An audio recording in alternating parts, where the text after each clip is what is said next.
Hey! Hey, what's up, everybody? It's your boy Cam, aka Team He. It's your girl Danielle Nicole, aka Team She. And this is episode 3 of He Say, She Say.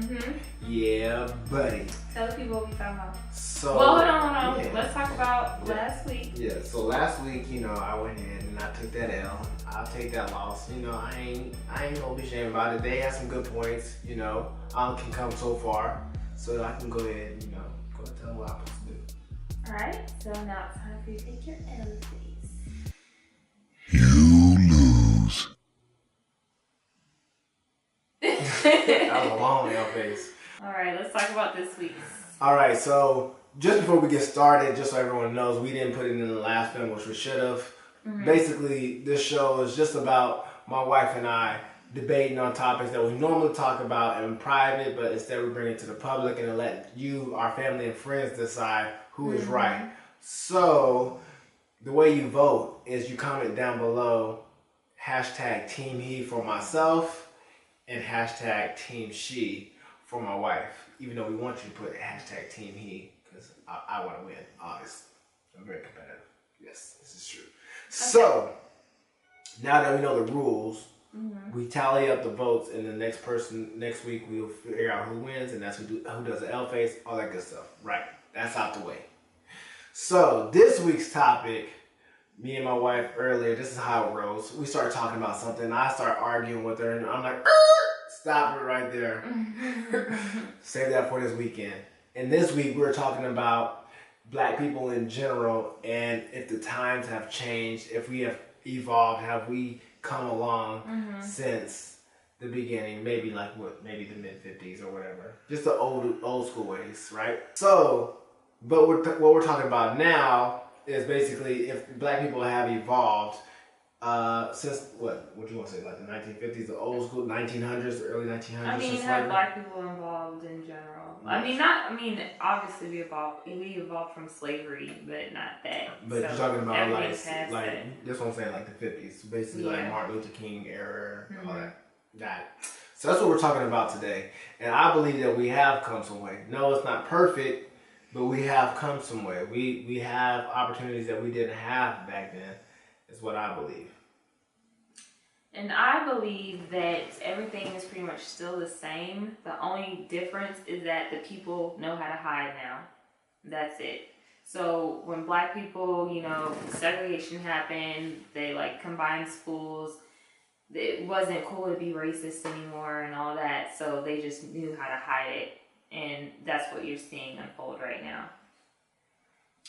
So, well, I mean, I can kind of see where you're coming from, where they're hiding, but what I'm saying is what I mean by is that we've evolved and we've come some ways that now me and you have better opportunities than our grandma and grandpas had, or even our parents have had back in the day. So now we're able to basically, it's almost, besides all the bad stuff that happens to us and the racism that exists, it's almost like I almost feel better that I'm black than I would be to be any other race. I mean, it's almost like in Get Out. And you remember the old guy? He was like, "Oh, yeah, black is in fashion." Fair skin has been in favor for the past, couple of hundreds of years. But now the pendulum is swung back. Black is in fashion. Pardon me, I'm gonna take some pictures. Because it almost is, in a sense. I know it's like a cliche, but it almost is I almost feel better that I'm black than any other race, because I feel like we've overcome so much and we're so strong as a whole. I feel like I feel better to be black than I think I would if I was any other race. Not against any other race. That's just my own personal opinion. I mean, that's you should trade being black, with anyone else, but that's not what we're talking about. Right, no, it's not. I'm sorry. But yes, we have evolved, like I was saying, our grandparents didn't have as much opportunity as we have. So I'm able to run a successful business without having any hiccups. I'm able to acquire wealth. I'm able to acquire land. I'm able to do a lot of things that back when Martin Luther King and the whole civil rights movement, they weren't able to do. Like I can, like you'll still go into a restaurant, you can still feel like you can get that certain vibe if you're like in a certain area of the United States. But at the same time, like I can go places and feel comfortable about going to those places without feeling like I'm going to get hung up for whatever reason. I think it's because people have to feel that way. So that's the reason why, like, they're not going to blatantly just say something to you or look at you like, oh my God. But, I mean, there's still that feeling of if, let's say, someone that's non-black is walking down the street and they see a black guy coming or a black girl coming, they're going to feel uncomfortable. It's just their reaction. Right. That happens. And I don't think that's racism, though. I think that's just prejudice.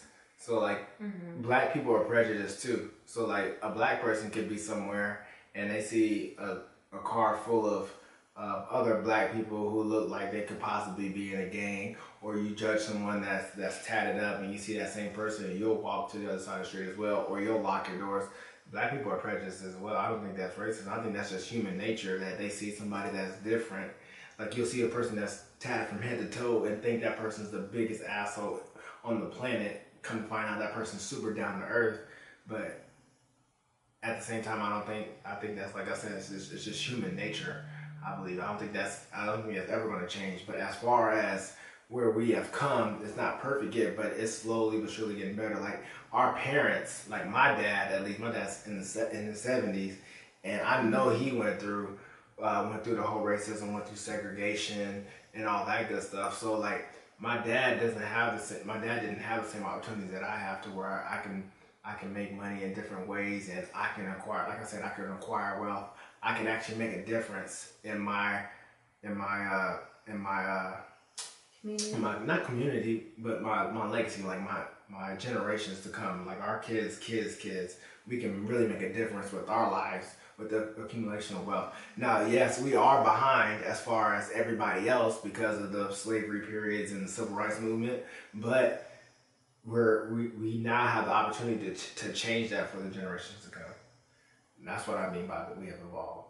I mean, I don't know, because when you look at like the jail justice system and all that, so if a black guy comes, before a judge, he's going to get a harsher sentence than a white guy. And that white guy could be tatted from head to toe, or could have a bad past as well, but unfortunately, they're going to put the black guy away for longer life or whatever. That's true. So, I mean, I don't know, I guess prejudice and racist is different, but to me, I feel like it's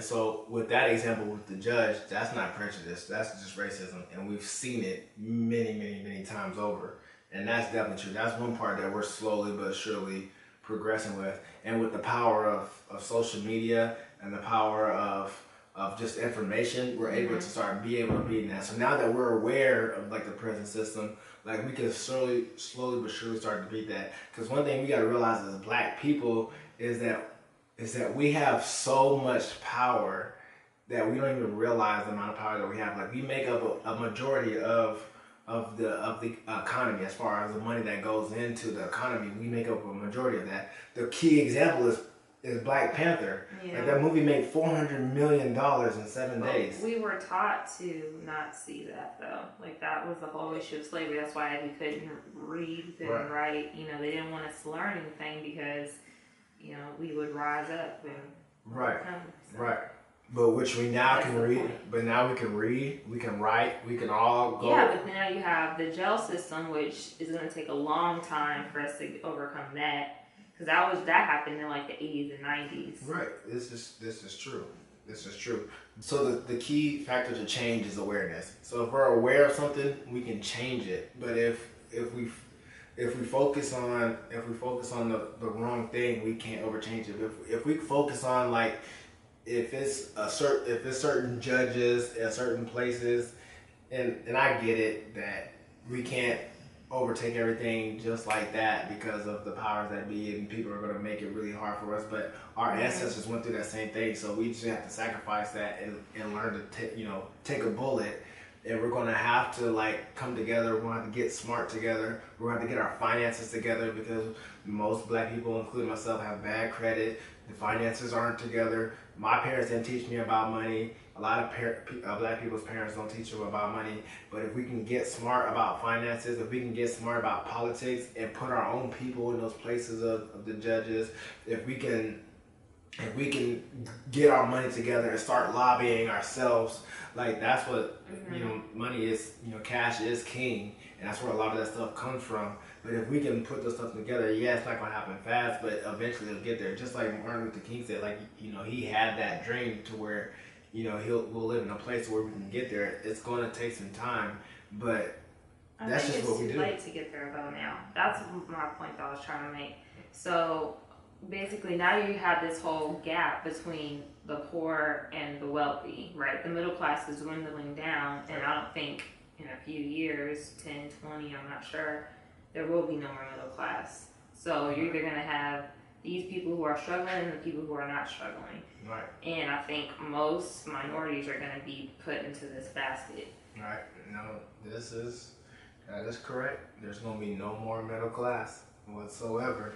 It's going to be gone. But if we can come together and we can change it, because like right now in this day and age, in this decade, this is the hugest transfer of wealth ever in history. So you literally can be broke today, and a year from now you can have tens of millions of dollars just by whatever reason, whether it's through investing, whether it's through starting a business, a successful business. We are in the hugest transfer of wealth. The brokest people will now become the richest people. The richest people will now become the brokest people. Like, we're in the hugest transfer of wealth that we've ever seen. And if we take this opportunity the correct way, we as black people, as minorities, really, we as minorities can take full control to where our kids will have the opportunity. The great example is Family Feud, Jay-Z, that music video. It shows like in the future of 2444 and like how his bloodline is running shit as far as, I don't know if it's the United States or what kind of republic it is, but they're running shit in his bloodline, and it all started with him, Beyonce, and Blue Ivy. And so like if we can look that far ahead, if we get our kids in line to where we're teaching with the value of $1 and that you don't need to spend credit to buy stuff, then they can take it to a whole nother level. So. Yeah, that's true. But when it comes to like media, movies, and TV shows, I mean, it's changing slowly, but I mean, people as kids, you're taught to be prejudiced, you're taught to be racist, you're taught all these things that kind of take away from us getting together and combining. Especially, I mean, the black community, right? So you have light skin versus dark skin, you have women versus men. You know what I mean? You have black women versus black women. If you see another black woman in the room, you automatically like tense up, like, oh my God, I have to be better than her or whatever. Like, there's just something there, and that I think that was just taught, through generations and from slavery. So it's hard to kind of say, oh, we need to come together, because there's so many things that kind of like cursed us from way back when, that our mentality is going to have to switch and change so that we can come together. Yes, this is true. But at the same time, as far as where we were to where we are now, there's more black women getting together. There's more black women support each other. Now you still have those onesie twosies where a black woman does something positive on social media, and you have those black women that are trying to tear her down. Like, I remember there was this one video, and this woman was talking about how she treats her man, and how she treats him like a king, and makes him feel better whenever he comes home, so on and so forth. Like a queen would treat her king. And there was some black women that was supporting her, and there were some black women that was just straight up bashing her. And then like you're saying, that is a problem. But as a whole picture, it's getting better to where more black women are supporting more black women, because in that scenario, I know it's a little off topic, but in that scenario, when she treats her man like a king, that king is automatically going to treat his queen with the utmost respect. So, but it's just like you said, it's terrible to see that we as black people can't support one another. We can't support black-owned businesses all the time. Support black-owned businesses, which is a shame. Big time. But there are people who do it though. So like it's getting better. Like it hasn't been that much time since it was illegal to be in interracial marriages. It was not too long ago where it was illegal to use a white person's bathroom, and it gets me irritated when I think about it because it just sucks. But we have evolved a little bit slowly but surely. Yet the top 1%, so the top 1% of the wealthiest people in the world, when it comes to black people, we're 1% of the top 1%. And that's only because, like the things that you said, where we've been systematized to do different things at a different pace. We don't have in the neighborhoods, the black neighborhoods, we don't have like the things that they have in white neighborhoods. We have liquor stores and pawn shops and so on and so forth. We don't have the regular businesses, but at the same time, we don't have black people in those neighborhoods that are going and buying those things. Even when people who are maybe selling drugs and getting money illegally, they're not taking that money and buying those businesses and making the community better. There's things that we can do to better ourselves, to really take control. Because like if we can make a movie do 400 million in 1 week, what can we do as a whole as far as the economy? Yeah, I forgot what that report was saying, but they were saying like Asian communities keep money circulating between themselves like 30 days. Yeah. In other communities the same, and like black people, we keep money circulating like I think 5 hours or something like that. Yeah. So like we have all this money and all this buying power, but we're just giving it to other people and not, giving it back to ourselves, which is a shame. Yeah. But that's what we're taught. That's what we were taught to do. So. Yeah. There's that one doctor, and he talks about the black church. We go to the black church on Sunday. We tithe our money to the black church, and then the black church turns around and gives it to the white bank. The white bank goes ahead and loads the money to the white man, and the white man goes ahead and then buys the property next to the church, and eventually buying the property on the church. And now the church that the grandma's going to for 50 years, she's been kicked out because that church's land has been bought out. And that is so true, because we don't keep our money in the black community. So we need to have more black banks. We need to have more black businesses. We need to have more just black on black support, and stop doing the job of the powers that be. And I think we'll come a long way. But I think we have evolved. It may not have been a lot. There's still a racism that's going to be around, and racism I don't think will ever go away. It's just the way it is. But I think we have gotten better. There is more people supporting.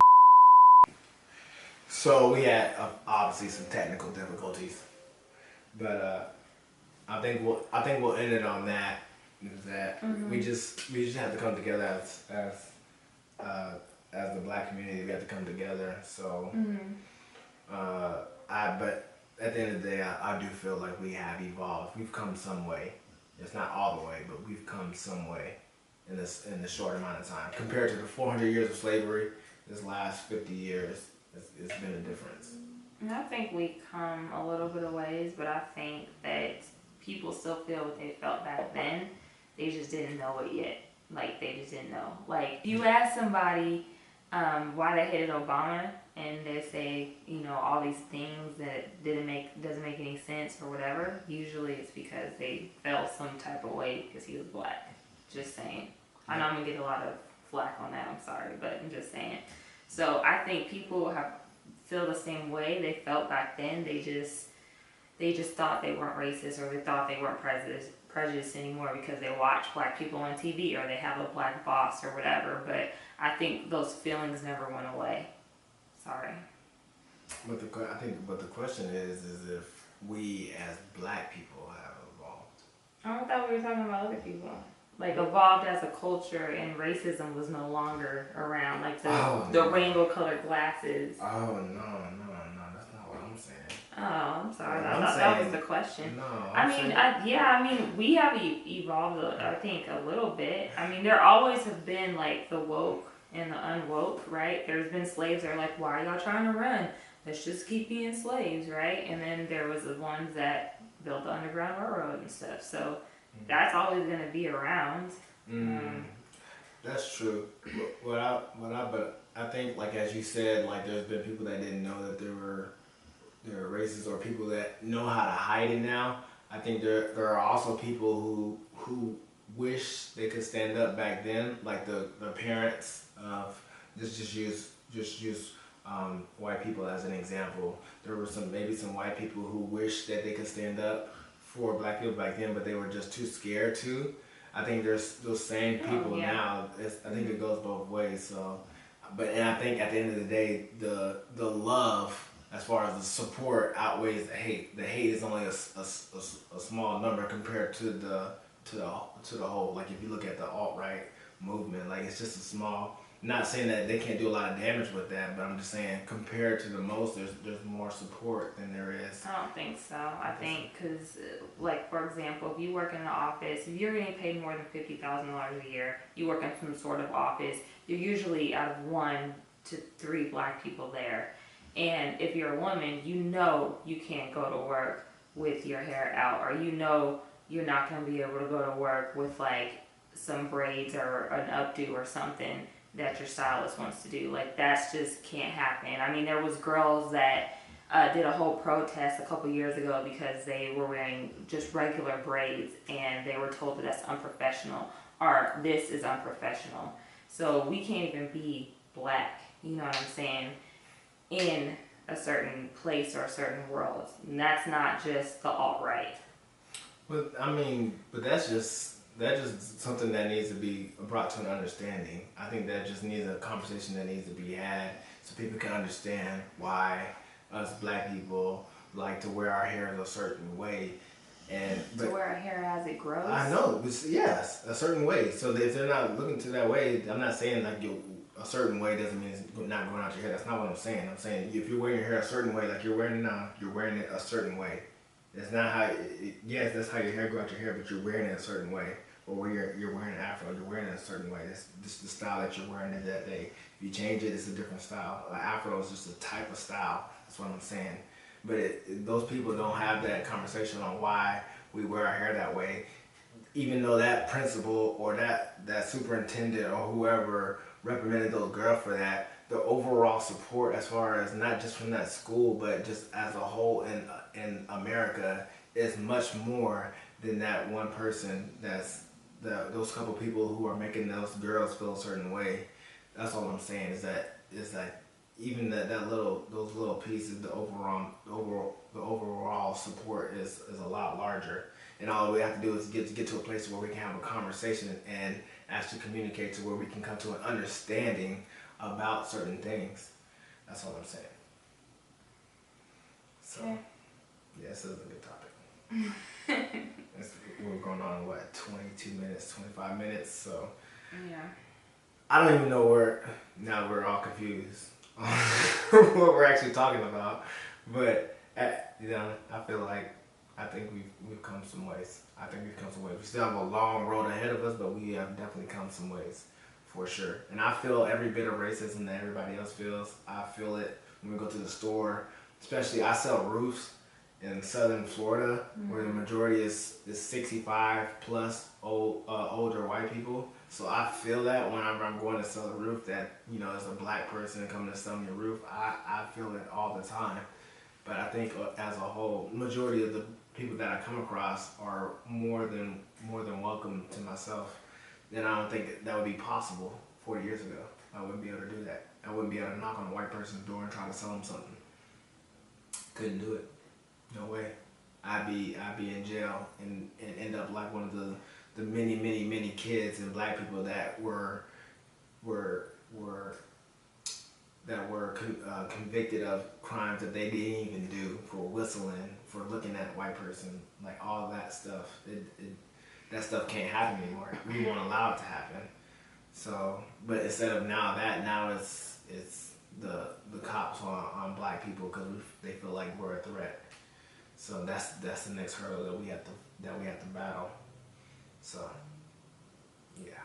Mm-hmm. Or all the white kids that shoot up schools who are troubled, and the black kids are thugs. Yeah.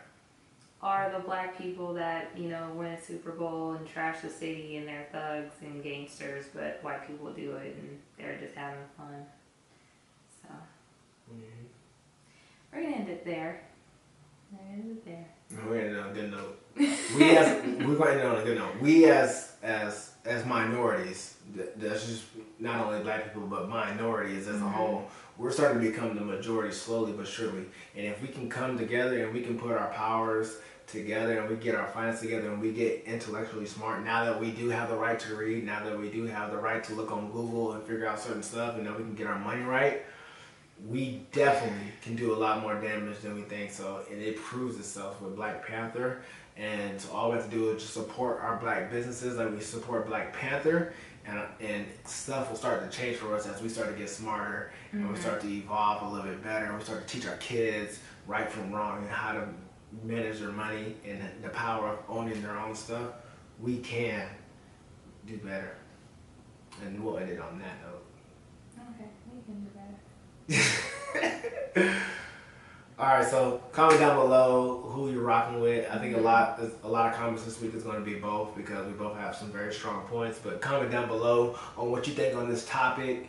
Hashtag Team He. Hashtag Team She, y'all. You already know what it is. It's your boy Cam. It's your girl Danielle. Okay. We're signing out. We appreciate you guys for watching. Comment down below on any ideas that you have us to speak on this week, because we just take it by fly. We don't never write stuff down. We just speak from the heart and just hope it comes off well, because we have the best intentions and we're just trying to have fun and create some content for people to talk about, to bring awareness on certain topics. So we always end off with a kiss. Aww. See you next time. Bye. Peace.